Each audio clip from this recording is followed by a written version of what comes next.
Hello there, and welcome to my channel, Novice Modelling and the Midlife Crisis. My name is Andy, and today we're going to be doing a What's in the Box kit review on my Airfix Fiat G50-BIS, which is kit number 00046 in the 172 scale. This particular kit comes from an original Airfix moulding from 1967. The box art, according to ScaleMates, tells me that this particular one comes from around about 1995. So this kit was produced almost 30 years ago. That's how old it is. But it comes from a moulding that is 55-ish years old. So we're not going to expect anything too amazing from this, because that would be wrong of us. So as per usual, what we're going to do is we're going to have a quick look at the blurb on the front. We're going to move on to the instructions, and then we're going to have a quick nose at the parts that we are provided with. So, and then we're going to have a look at some decals that I have from an AML version of the Fiat G50. We might bring in our little book, Finnish Aces of World War II. And we're going to give you a brief rundown on what the hell's going on with all these other kits that I've got in the background, which all have Finnish markings on them, incidentally, apart from this one. But I'll explain it all later. You're here to look at the kit at the end of the day, so here it comes. Excuse me. So, Airfix don't really provide an awful lot of information on here. So make Fiat G50-BIS Frescia. Roll single-seat fighter, powered by one 840 horsepower Fiat A74RC38 engine.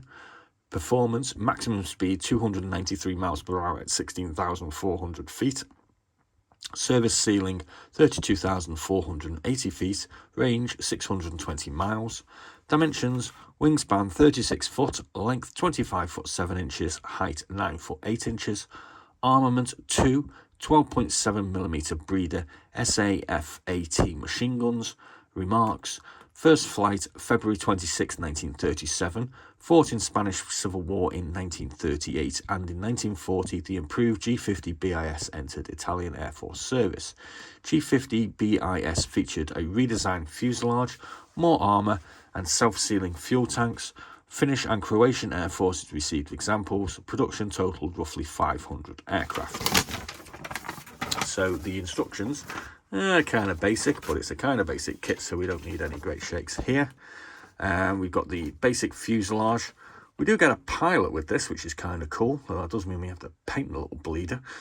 We get a very basic looking seat, and as you can see, the seat goes onto these two pegs with the pilot figure stuck in it. There's a couple of machine guns to attach here behind the engine and propeller. The G50-BIS actually came in two variants. One is an open cockpit, and there is a later closed cockpit variant as well. The Finns actually received both variants, so this is quite within the realms of reality. As we can see here, we've got two sections of the engine to put together before we put it into the engine housing. And then we put the propeller and the spinner on. We affix the lower and upper sections of the wings together. Got another couple of guns here by the look of it.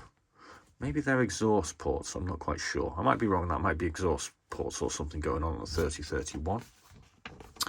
Then we attach our engine and engine housing to our main fuselage. We attach the whole thing to the wings, and we finish off by putting our rudders on. Here we are moving on to section 4, not many sections. We've got a couple of wheels, which we're going to attach to our undercarriage. Tail wheel to go on.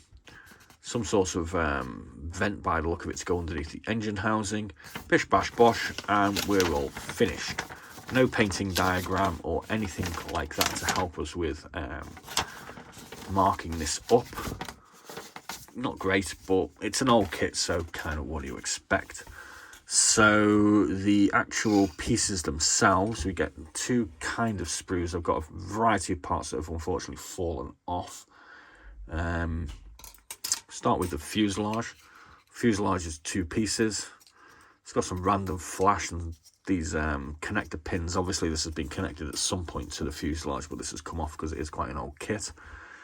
We have sort of correct sort of lining here where the rudder surfaces are.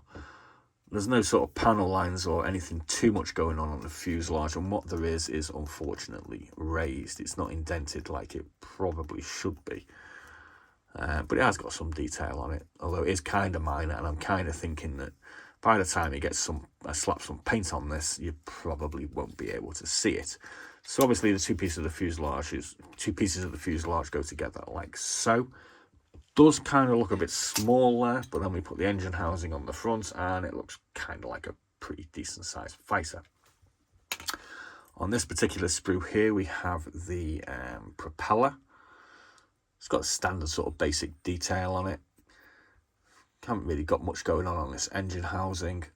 We get a pilot, and he's got some quite nice detail on him. Got quite a lot of flash on him as well, but we can take that off. So the pilot has probably got more detail than the rest of the actual kit itself. Oh well, ho-hum, never mind. These are going to be the covers for our undercarriage. Not too sure what this bit is here. That looks like the spinner for the propeller. Got a basic seat. Don't know what they are. Possibly parts of the undercarriage. So that's our first little part of the sprue. We've got a couple of machine guns, maybe. They're going to be the two parts that go at the front here. Yeah, they look like machine guns as well. Yeah, so they must be machine guns as well. Got a little tail wheel. Couple of wheels to put in for flat surface wheels for if the undercarriage is raised. Got a couple of full wheels for if it's lowered. That's our undercarriage there. Need to be careful not to lose that piece, as that's really nearly coming off. It's got a bit of basic detail on it. Here we have the engine, which obviously gets mounted in our engine housing. Kind of a bit bland. There's the parts of our rudder section.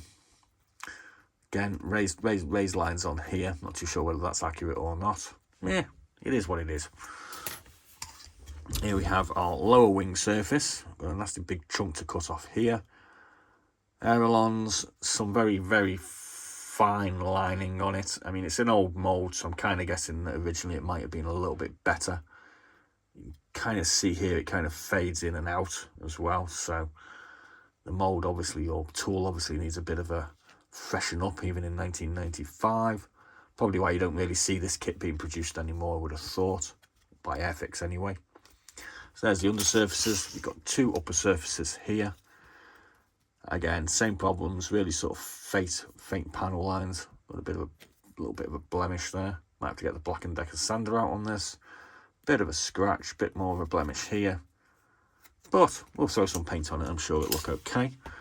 We get two of the... Is that 2 or 4? I'm not quite sure. Anyway, we get some parts here which are the cockpit window, which as you can see is the open version on this particular one. Another piece of the engine which has come loose. That's got a bit of detail on it though. There we go. And we get our decals. Now obviously these are Italian decals and I'm doing Finnish aircraft at the moment. So kind of lucky for me, I have a slightly better quality variant of this, which is by AML, Fiat G50. Unfortunately, this comes with a bunch of photo etch, which is not really something that I've actually played around with yet. So we've decided to use this one as a Italian version. Luckily, though, this kit did actually come with Finnish and Italian markings. So when I come to do that one, I'll be using this set. When I do this one, I'll be using the Finnish set. And these will just go in the box of spare decals for some later use. So, on to why we've got these other 7 kits behind us. I have sort of hinted at something that I call Big Plan, which is what I've been gearing up to for the past 6 months and why I've spent a shed load of money on kits. Currently, my total is around about 172 aircraft. And what I'm going to be doing roughly every 8 days is I'm going to be doing what's in the box kit reviews for probably 4 or 6 aircraft from a different small European nation air force. Obviously I can do German and sort of British and American as well, but I've kind of fallen down a rabbit hole of looking at these lesser known suppliers. We can go on to sort of other ones that aren't sort of Finnish, which are sort of Romanian. We can do some Swiss, although we can also do some sort of Swedish and Chinese nationalist.